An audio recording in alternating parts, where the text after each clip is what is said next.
नमस्कार बंधुरा दीपिकार पाकशालाते आपनादेर सकलके स्वागत जानाई। आबारो चले एसेछि नतून एकटा रेसिपिर साथे। आजके आपनादेर साथे शेयर करब प्रचुर परिमाणे पुष्टिगुणे सम्मत बेबिकर्नेर एकटी मजादार रेसिपि, सेटी हलो क्रिस्पी बेबिकर्न।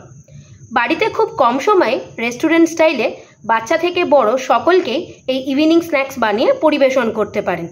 आमी आजके जे पद्धतिते आपनादेर साथे रेसिपिटी शेयर करछि आशा करी अवश्यई आपनादेर भालो लागबे।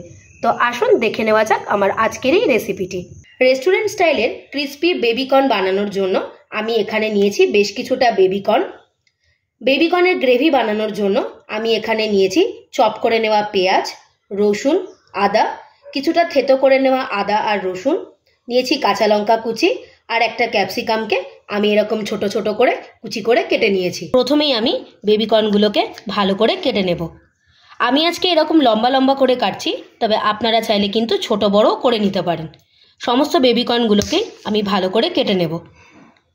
সমস্ত বেবিকর্নগুলোকে আমি এরকম লম্বা লম্বা করে কেটে নিয়েছি। এবার এগুলোকে আমি ভালো করে ধুয়ে নেব। ক্রিস্পি বেবিকর্ন বানানোর জন্য প্রথমেই আমরা বেবিকর্নগুলোকে 2-3 মিনিটের জন্য ভালো মতো সেদ্ধ করে নেব।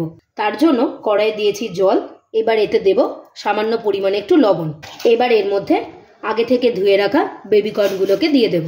এই বেবিকর্ন দিয়ে কিন্তু খুব বেশি ফোটানোর দরকার নেই। বেবিকর্নগুলোকে 2-3 মিনিটের জন্য ভালো মতো সেদ্ধ করে নিয়েছি এবং বেবিকর্নগুলোও কিন্তু ভালো মতো সেদ্ধ হয়ে গেছে।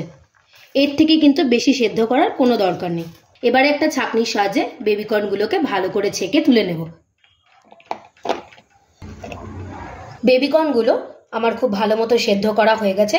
এবার বেবিকর্নগুলোকে ফ্রাই করে নেওয়ার জন্য প্রথমেই আমি বোলের মধ্যে দেব সামান্য একটু ময়দা, পরিমাণ মতো চালের গুঁড়ি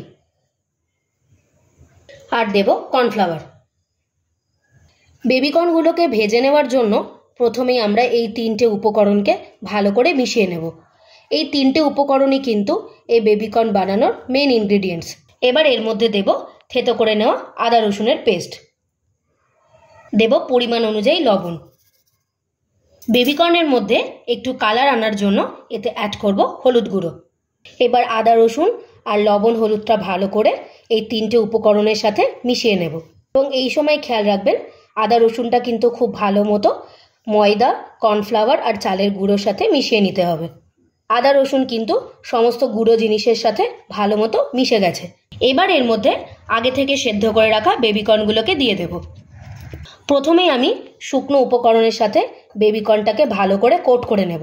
আগেই কিন্তু আমরা কোনোভাবে জল ব্যবহার করব না। যত ভালো মতো বেবিকর্নটা কোট করা হবে ততই কিন্তু বেবিকর্নটা ক্রিস্পি হবে। এবং এই কাজটা কিন্তু খুব হালকা হাতেই করতে হবে, নাহলে কিন্তু বেবিকর্নটা ভেঙে যাওয়ার চান্স থাকবে। এবার এতে অ্যাড করব সামান্য একটু গোলমরিচের গুঁড়ো। আবারও গোলমরিচের গুঁড়োর সাথে বেবিকর্নগুলোকে ভালো করে কোট করে নেব।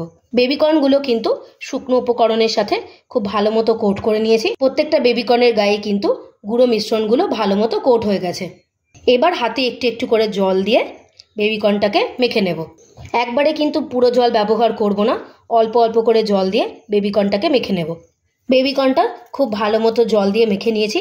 দেখুন প্রত্যেকটা বেবিকর্নের গায়ে কিন্তু সমস্ত মশলাগুলো খুব ভালো মতো কোট হয়ে গেছে। আমি যেরকমভাবে দেখাচ্ছি আপনারাও কিন্তু চেষ্টা করবেন বেবিকর্নটাকে এইরকমভাবেই কিন্তু কোট করে নেওয়ার। খুব বেশি জল দেবেন না, তাহলে কিন্তু পাতলা হয়ে যাবে, তাহলে এগুলো ক্রিস্পি হবে না। বেবিকর্নগুলোকে ভালো করে ভেজে নেওয়ার জন্য প্রথমেই কড়াইয়ে দিয়েছি তেল। তেল ভালো মতো গরম হয়ে গেছে।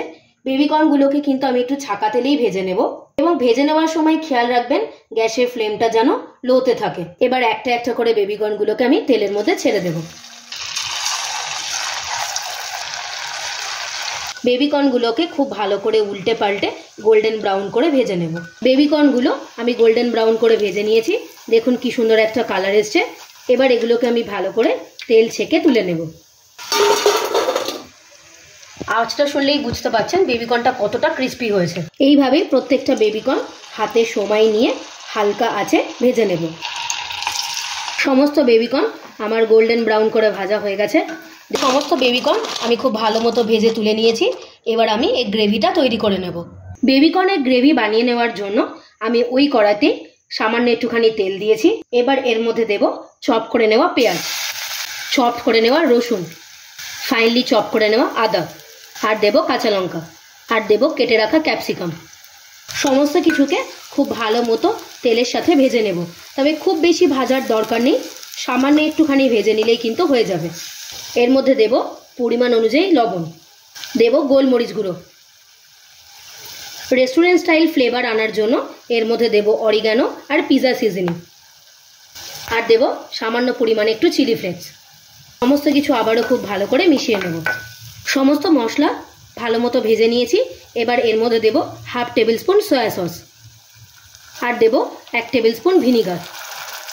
আপনাদের কাছে যদি ভিনিগার না থাকে তাহলে সেই জায়গায় লেবুর রসও ব্যবহার করতে পারবেন। সয়া সস আর ভিনিগারটাকে ভালো করে আবারও মশলার সাথে মিশিয়ে নেব। কর্নফ্লাওয়ারের মধ্যে কিছুটা পরিমাণ জল দিয়ে আমি একটা স্লারি তৈরি করে নিয়েছি। এবার এটাকে আমি গ্রেভির মধ্যে দিয়ে দেব। স্লারিটার সাথে গ্রেভিটাকে ভালো করে মিশিয়ে নেব। আমি এখানে 2 টেবিল স্পুন কর্নফ্লাওয়ার নিয়েছিলাম। গ্রেভিটা খুব ভালো মতো রেডি হয়ে গেছে। এবার এর মধ্যে আগে থেকে ভেজে রাখা বেবিকর্নগুলোকে দিয়ে দেব। এবার গ্রেভির সাথে বেবিকর্নটা ভালো মতো মিশিয়ে নেব। রেস্টুরেন্ট স্টাইলে সুন্দর সুস্বাদু ক্রিস্পি বেবিকর্ন আমার একদম তৈরি হয়ে গেছে। এবার এটাকে আমি সার্ভ করে নেব। প্রচুর পরিমাণে পুষ্টিগুণে সম্মত মজাদার সুস্বাদু ক্রিস্পি বেবিকর্ন রেস্টুরেন্ট স্টাইলে অনায়াসেই আপনারা বাড়িতে বানিয়ে নিতে পারবেন।